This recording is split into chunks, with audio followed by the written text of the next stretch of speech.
ಓಂ ಗಂ ಗಣಪತಾಯೇ ನಮಃ. ಶ್ರೀ ಗುರುದೇವ ರುದ್ರಾಯ ನಮಃ. ಎಲ್ರಿಗೂ ನಮಸ್ಕಾರ ಸ್ನೇಹಿತರೆ. ನಾನು ನಿಮ್ಮ ಪ್ರಕಾಶ್.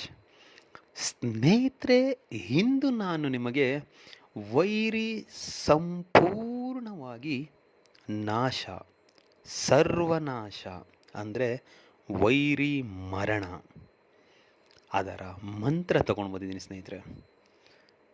ಜೀವನದಲ್ಲಿ 8 ದಿಕ್ಕುಗಳು ನಿಮಗೆ ತೋಚದೇ ಇದ್ದಾಗ, ದೇವರೇ ಭಗವಂತನೇ ನಮಗಿಲ್ಲಪ್ಪ, ಯಾಕೆ ಇಷ್ಟು ಕಷ್ಟ ಕೊಡ್ತಾರೆ, ಈಗ ಆಗೋಯ್ತಲ್ಲ, ಇಷ್ಟು ನರಕ ತೋರಿಸ್ತಾವ್ರಲ್ಲ ಎದುರುಗಡೆ ಇರೋ ವೈರಿ ಅಂತ ನಿಮ್ಮ ಭಾವನೆ ನಿಮ್ಮ ಮನಸ್ಸಿಗೆ ಬಂದಾಗ ಈ ಕ್ರಿಯೆ ಮಾಡಿ ಸಾಕು.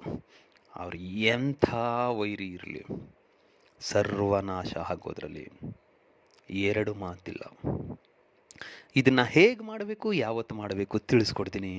ಅದಕ್ಕೂ ಮುಂಚೆ ನನ್ನ ಚಾನಲ್ನ ಸಬ್ಸ್ಕ್ರೈಬ್ ಮಾಡಿಲ್ಲ ಅಂದರೆ ಸಬ್ಸ್ಕ್ರೈಬ್ ಮಾಡಿ, ಲೈಕ್ ಮಾಡಿ, ಶೇರ್ ಮಾಡಿ, ಹಾಗೆ ಬೆಲ್ ಐಕಾನ್ ಬಟನ್ ಪ್ರೆಸ್ ಮಾಡೋದನ್ನ ಮರಿಬೇಡಿ. ಏಕೆ ಅಂದರೆ ಮುಂದೆ ನಾವೇನು ವೀಡಿಯೋಸ್ ಬಿಡ್ತೀವೋ ಅದೆಲ್ಲರಿಗಿಂತ ಮುಂಚೆ ನಿಮಗೆ ಬಂದು ಸೇರುತ್ತೆ.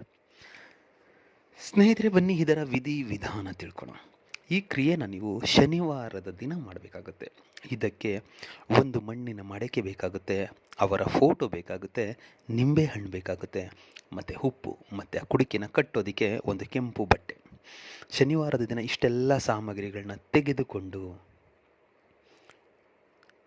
ದಕ್ಷಿಣ ದಿಕ್ಕಿಗೆ ಮುಖ ಮಾಡಿ ಕುಳಿತುಕೊಳ್ಳಿ. ಏಕಾಂತ ಜಾಗದಲ್ಲಿ ಕೂತ್ಕೊಳ್ಳಿ. ಇದನ್ನು ಮನೇಲಿ ಮಾಡಬಾರ್ದು, ಮನೆಯ ಹೊರಗಡೆ ಮಾಡಬೇಕು. ಮತ್ತು ಈ ಕ್ರಿಯೆ ಮಾಡೋದನ್ನ ಯಾರಿಗೂ ಹೇಳಬಾರ್ದು, ಯಾರು ನೋಡಬಾರ್ದು. ಇಷ್ಟನ್ನು ತೆಗೆದುಕೊಂಡು ಕೂತ್ಕೊಂಡು ಮೊದಲಿಗೆ ನಿಂಬೆಹಣ್ಣಿನ ಮೇಲೆ ನಿಮ್ಮ ಶತ್ರುವಿನ ಹೆಸರನ್ನು ಬರೆಯಿರಿ.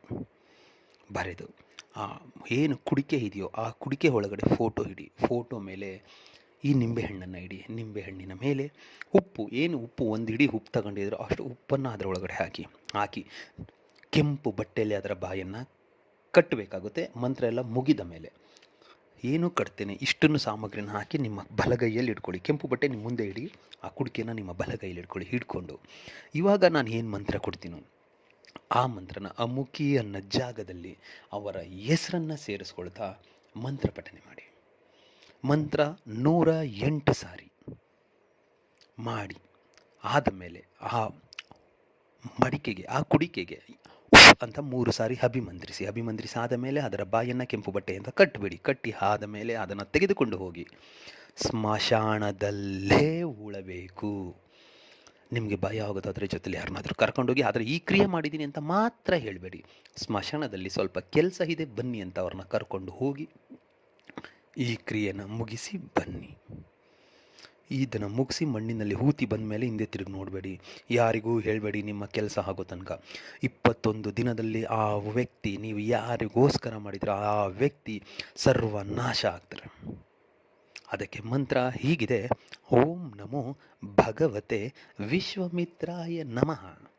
ಸರ್ವಮುಖಿ ಭಯಂ ಅಮುಖಿ ವಿಶ್ವಮಿತ್ರ ಗ್ಯಾಮತಿ ಗಚ್ಚ ಸ್ವಾಹ. ಮಂತ್ರ ಇನ್ನೊಮ್ಮೆ ಹೇಳ್ತೀನಿ ನೋಡಿ ಸ್ನೇಹಿತರೆ. ಓಂ ನಮೋ ಭಗವತೆ ವಿಶ್ವಮಿತ್ರಾಯ ನಮಃ. ಸರ್ವಮುಖಿ ಭಯಂ ಅಮುಖಿ ವಿಶ್ವಮಿತ್ರ ಗ್ಯಾಮತಿ ಗಚ್ಚ ಸ್ವಾಹ. ಅಮುಖಿ ಅನ್ನೋ ಜಾಗದಲ್ಲಿ ಅವರ ಹೆಸರನ್ನು ಸೇರಿಸ್ಕೊಳ್ತಾ ಮಂತ್ರ ಪಠನೆ ಮಾಡಿ. ಖಂಡಿತ ನಿಮ್ಮ ಕೆಲಸ ಹಾಗೆ ಆಗುತ್ತೆ. ಇದರಲ್ಲಿ ಯಾವುದೇ ರೀತಿ ಸಂಶಯ ಬೇಡ.